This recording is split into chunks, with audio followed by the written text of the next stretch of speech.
Question 19 is a percent solution problem, and if you're unfamiliar with them, they probably look really scary. So let's quickly familiarize ourselves with how solutions work, right? If you got a saline solution, saline, that's just salt water, right?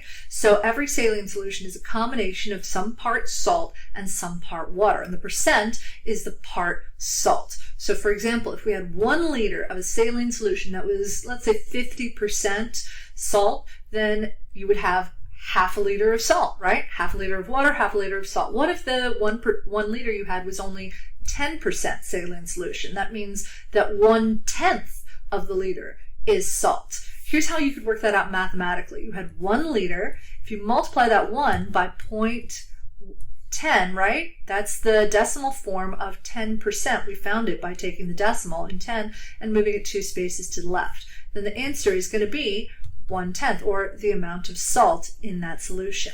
Let's go ahead and take that and apply it to the only part of this problem that gives us all of the numbers we need, right? 3 liters of a 10% saline solution. How much salt is in that?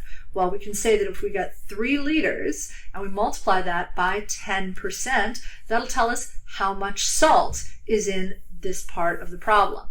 So what we need to know is how many liters of a 25% solution we're going to add to this to get a 15% saline solution. So let's go ahead and call this X, right? X is what we want to know. It's how many liters is a 25%. So we can say that we're adding that to this. X liters of a 25% saline solution will get added to these 3, right? 0.30. This much salt, some amount of salt over here gets added to some amount of salt over here to give us 15% saline solution. All right, so how much of this 15% saline solution are we going to have on this side of the equal sign?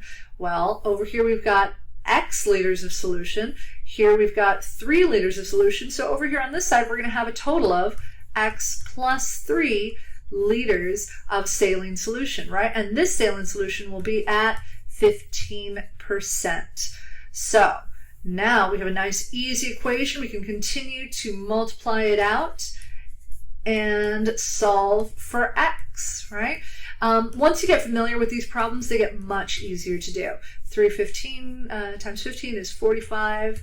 So we can now subtract 0.3 from both sides and 0.15x from both sides, and we'll get a total of 0.1x equals 0.15. And now to find 1x, we're just going to take that decimal, move it 1 space to the right on both of these numbers, and find that x equals 1.5.